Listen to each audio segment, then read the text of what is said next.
You're watching the JJ Podcast. Well, Warren Mundine, Indigenous leader, author and businessman, thank you so much for your time today.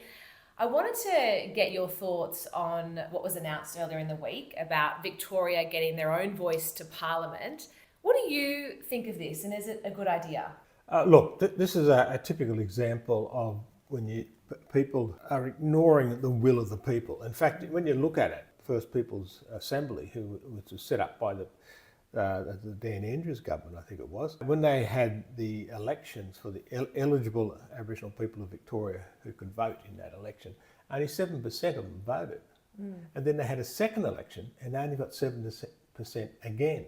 So that shows me that 93% of Aboriginal people in Victoria couldn't give a toss. They don't recognise. So this idea that they then come out and say that, oh, this is the voice, the representative of Aboriginal, no, it's not. If we had an election for the federal parliament, only 7% of the people voted, you'd say, what the hell? Yeah, exactly. Yeah, because what's happening is that most Aboriginals, the vast majority of Aboriginals have moved on from this separatism. In fact, if you go back to me when I was a kid, and give my age away from here, the 1850s, no, it wasn't, 1950s, we were under the Aboriginal Acts, the old segregation acts and that. And all my parents, my grandparents, my older siblings, I'm number 9 of 11 kids, so my older siblings and that, they all fought for equality. They wanted to be recognised as Australians. They wanted to be have full voting rights. They wanted to have all the laws that affect Australians as a whole. That's what they wanted. They didn't want separate stuff. But my father, when he came back from the Second World War, my mum and dad, they bought a house in 1947. In those days, he knew that he would not get a full wage because under the laws then, they said, like for instance, he was a grader operator for the old Department of Main Roads. If you're a grader operator, because we're into equality now, go women, is that you get $100 for, let's say £100 in them days, and I would only get 60 or 70 pounds, and that was the way it was. My father, and this is where my family and my dad was very strong Labor people, which I got that background from. He joined the union, the Australian Workers' Union, and they got him a full wage. He was able to buy a house because he wanted equality. But even buying a house, he couldn't get a bank loan. He actually had there was a shop owner in Grafton who lent him the money. And that was the same with my grandfather when he bought a house in Nambucca Heads. He was a sawmiller, a well-respected Aboriginal bloke in Nambucca Valley. He had to get the same thing, a shop owner in Nambucca actually lent him the money to get a house. And so we wanted to be able to go to banks. We wanted to be able to get equal pay. We wanted to get all these rights and that. And that's what we fought for. And that's what, in 1962, we got full voting rights. It was the Menzies government. My fear is we don't talk about that is because it was the Menzies government rather than actually being the Labor Party. It was the Labor Party that had parades and celebrations and have a day off every year, and they'd put statues up, then they'd pull them down. And so then it was 67, we were citizens of Australia because we were British subjects, and under the Citizenship Act, if you're a British subject, you're an Australian citizen. But the state laws and territory laws still were in place. So we were still under this archaic colonial legislation, which had us kept separate. 67, the whole government got through the constitutional change, which got rid of all those laws. In fact, by 1969, 1970, all those laws had disappeared. And this is what we fought for, and this is what we wanted, to be treated as equals, to be treated the same as everyone else. Great things come out of that. You had there was another thing. It was the Gorton government that did this Aboriginal education program, AB studies as they called it. That allowed us to get to universities and get through school. I remember it helped me get my school uniforms, get me through the school. That was back in 1970. Then you had the land rights legislation that come in and actually started looking at, in the Northern Territory it was in those days, how traditional groups could get their land back, and that. Then you went on for a whole lot of other things: Aboriginal Medical Services, Aboriginal Legal Services. Then of course you had the Mabo decision, which recognised our pre-colonial rights and that. And we had now the recent case in the High Court which said that native title, because it's based on English law, common law, English common law, that means, which was the land law, they would come into England when they're going from a tribal society into a more structured society, then that gave them rights and that. So this is what we want to think. We do not want this separatism, and that's why it was so defeated, the Voice campaign, because it was a massive step too far. And it also didn't deal with the reality. The reality was, if I go to Canberra and I'm in Sydney or Melbourne or Perth or something like that, I'm in the parliaments, I'm not tripping over Aboriginals all the time. They're there lobbying about laws for themselves, they're lobbying about programs and that, and so they do have a voice. In fact, we've got the Land Council. In New South Wales, we've got 118 land councils. In the Northern Territory, you've got 4 land councils. So we have this voice, the Parliament. To us, it was just getting a group of elite Aboriginal people and giving them a job. Are the Indigenous community consulted before things like this Voice to Parliament goes forward? I know you're just talking about how only 7% went out and voted. Yeah. But what's the consultation process like before something like this goes into? There's a lot of consultation process that goes out, but it's the same issue again. You're talking to yourselves in a lot of ways. They hire these Aboriginal people who depend on these bodies to have a job, and they go out and do this consultation. And because a lot of Aboriginals, they've got to have jobs, and their families are doing okay. In fact, if you look at they're always highlighting the issues, the problems. But these problems are mainly in remote and regional Australia.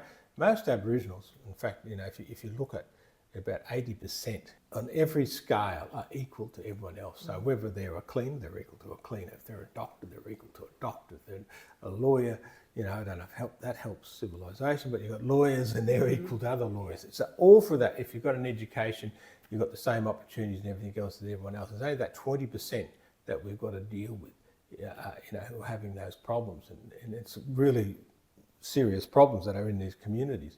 So to me, even when they do the consultations, they're just talking to themselves, because when it comes down to it, you look at everybody, and there's been 50 years of examples of this. 50 years of National Aboriginal Council, ADSIC, and now these other bodies that have been put up, and they're only getting small votes. Even South Australia, which has their own voice to Parliament, only 10% of Aboriginals who were eligible voted for it. We had people elected on that council, on that body, Voice to Parliament, on 6 votes. So how can you claim to be a representative of Aboriginal people? Plus, it's not our culture. Our culture is, and it's about land. We are tied to our land. So and this is what the native title law is about. You have to prove empirical evidence and that you belong to that country. So if it's in Bundjalung country, then you have to be a descendant of Bundjalung people. You have to be of that land. None of that's recognised in any of these things they talk about in Voice to Parliament, which is really bizarre, because when you look at the heritage laws, when you look at the economic development laws and all that type of stuff, you have to talk to the traditional owners. None of that's in these things. So what are some real solutions to improve the outcomes for Indigenous community? One of the big disappointments for me is after the referendum, because we saw the referendum is not the end of everything. We saw that as a continuation. So I was on the No campaign, but we still had to do other things. So and then we noticed that the government, everything stopped until this Voice to Parliament come up again at the state and territory level. And so I read a paper about it from the Centre for Independent Studies, which is about where to now. Yeah. And so there's 4 areas I mainly looked at. One is education. Education is the key. It's always been the key, and especially in the 21st century, it is the key. You've got to get even basic education of getting through to year 12. You've got to have that. And how do we do those things? And also universities and trades and all that type of thing. The second one, of course, coming off that is jobs. Now we look at projects that are happening around Australia. There's enough projects around Australia to employ and get people into jobs. And I use the example of what we did when I was advisor to Tony Abbott and to Malcolm Turnbull, was we set up the Business and Economic Development Program.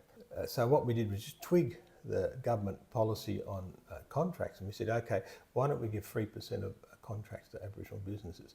Have to still be on merit. It's no good Warren turning up and they say to Warren, okay, we've got a job here, you've got to jackhammer through that wall over there. And I sit there and go, I don't know how to jackhammer through that. No, you've still got to be able to do that stuff and be just as good as anyone else. 45,000 jobs created out of that, 25,000 then to Aboriginal people and 20,000 to other people who had to come in and work in those businesses. And that. This is the way forward, economic development, jobs. That's number 2. Number 3 is governance within these Aboriginal organisations. Through the mining industry, something like $4 billion goes to Aboriginal communities in royalties and in other areas and that as well. And in fact, if people may be surprised, there's about 7,000 Aboriginals who work in the mining industry. Tradies right up to mine superintendents and stuff like that. $4 billion going into that area. But when you look at those communities, they're living in poverty. And you sort of go, what's going on here? Because when you look at some of these big trusts, they got $600 million, $1 billion and stuff like that within the trust. But how is that reaching the people on the ground whose land it is that people are mining on? So that's something we've got to have a look at, and how do we work on that and get that better. Also, there's nothing wrong with every now and again just having a good look at how governance operates, how things are operating, so you don't get into a situation of corruption. And there are some, but it's minor, and also about making sure that people who's actually organisations supposed to be looking after them is actually looking after them. And then the final one, which is the big one, is crime. And I believe crime happens because of the first 3. Kids aren't turning up. We're getting low rates of kids to school, low education achievements, people not having jobs, parents not having jobs, and of course the money's not hitting the ground. So then that has that spin out of it. And you look at youth crime across the country, and in fact I was looking at a figure today, in Victoria it's gone up 17%, so, and it wouldn't surprise me across Australia that's happening, and in a large percentage of that in Aboriginal kids. And so we have to get them educated into jobs, running a business, and ensuring that the monies are hitting the ground. I also wanted to get your thoughts on these pro-Palestinian rallies that we're seeing popping up around the country, and Aboriginal flags are sometimes seen in amongst that. What are your thoughts when you see the Aboriginal flag pop up at rallies like that? Well, look, it's based on a falsehood, based on this idea that Israelis are colonisers, that they don't come from there, they're not indigenous people from there, and so Aboriginal people have been colonised and they are from here, and other people have come here and that. So it's built on a falsehood, because Jews, starting with the Jews, because Israelis are more than Jews. In fact, 20% of the population is actually Palestinians, Arabs.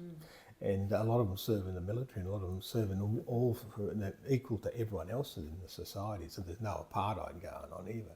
Is that so that this falsehood of this linkage, that we had our land stolen, they had their land stolen, and all that type of stuff.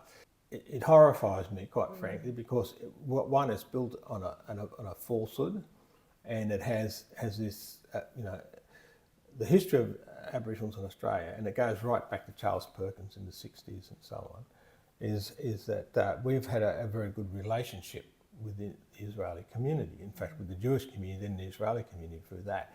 We've had, we were looking back in, I think, I say we, I'm talking, not me, I was too young then, but Charles Perkins and all them, they actually went to Israel and looked at the kibbutz as a work about how they could look at that idea for building economic development, getting housing, getting all these things going within that communities. And so it goes back all that way. So overall, Aboriginals are very pro-Israel, very pro-Jewish. In fact, we saw recently with the bombing of Iran, the nuclear bombing, and then the response to that, we saw a whole group of Aboriginals who were trapped there because they were backwards and forwards going over there on exchanges, economic exchanges, educational exchanges and so on. So this has been going on. So to me, it's a small minority who have hijacked this process and using our flag in this falsehood of that we are actually kindred people. Now, yes, we are kindred people as human beings and in some struggles and that, but this idea that they're a colonised, lost their land people, and we're same colonised, lost our land people is just a falsehood. And what about welcome to country? I feel like this at the moment is a bit of a contentious issue in terms of people feeling as though it is a bit overdone. I personally believe there's a place for it at things like the NRL Grand Final or the AFL Grand Final, really big special events on our calendar so that it doesn't lose. Because for me, welcome to country is something that is very significant, it's special, but it loses its gloss if you're seeing it done over and over and over again at every single event. And also, they talk about a traditional thing, and yes, in certain cases it is true. But when I was growing up, no one did any welcome to countries or anything like that. But the idea when it came up, I thought it was a good idea too. I thought, this is a nice idea. Is people, it's like someone comes to your door, knocks on your door, you say, yeah, come in and have a cup of tea and sit down, and you welcome them. So I think it's a nice idea, but it has gone mad. In fact, through my business things, I've actually banned it. That's just nonsense. What it is, and it's losing its important reality in that, which is about bringing people together and recognising there are other people that lived here. Dubbo there, when I was the deputy mayor and also acting mayor there, and I used to do the citizenship programs. I used to, at the end of it, the formal stuff, I'd say, look, as an Aboriginal person, I'm glad you have chosen Australia, and I welcome you to this country, and that's a welcome. There's sort of two parts for it. So one of it's overdone, like board meetings, committee meetings, school meetings, go to the, just walking down the street meetings, whatever. It gets a bit crazy, the aeroplanes and stuff like that. So, and it loses that meaning. I agree with it. It should be on formal occasions, you have an international conference, Rotary for argument's sake, 1,000, 2,000, 3,000 people from overseas come here. It's great to welcome them. So that part, overdone, great idea, and I think it's losing it, and because of that there's a backlash which is losing its importance, and I'd like to retain it for those important things. And the second part of that, which is a concern, is that some people have forgotten what welcome actually means. In fact, the bloke who was at the Melbourne Cricket Ground talking about 250,000 years of history, I don't know if he studied biology or archaeology or anthropology. Human beings have only been around 300,000 years. And also we know there's empirical evidence of 40,000 years and 60,000 years of Aboriginal people in this country. So let's stick to that, what the truth is, the record is. And the other part of it is a welcome.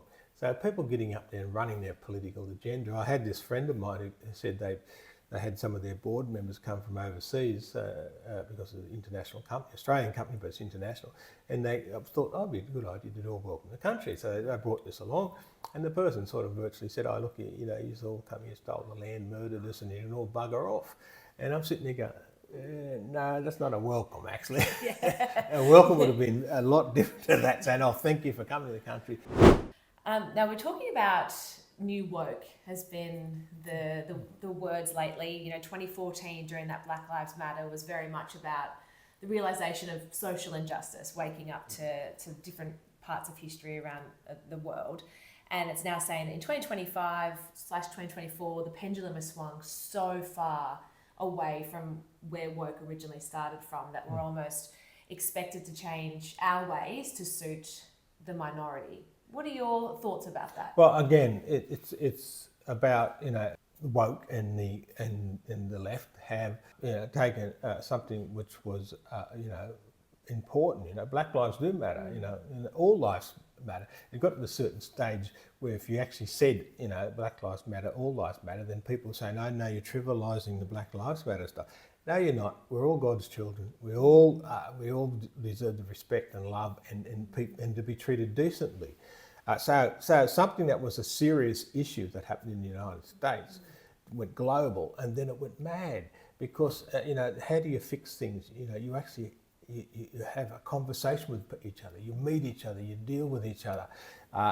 This idea of that people were kneeling at the national anthem and that. Well, look, that was an insult to a lot of people, especially to servicemen and women and that who served under the national anthem, under the flag, and a lot of people like Australians are really funny. We haven't got necessarily the best national anthem when you compare it to Americans. Always got things 100 times better. They've got a great looking flag, great national anthem. We've got this, in fact, most people like to sing Waltz and Matilda. It's about a bloke who stole the sheep and drowned. So that's Australian culture. Yeah, but to me, that was an insult to people. You don't highlight your problem by insulting people. You say, look, we have it.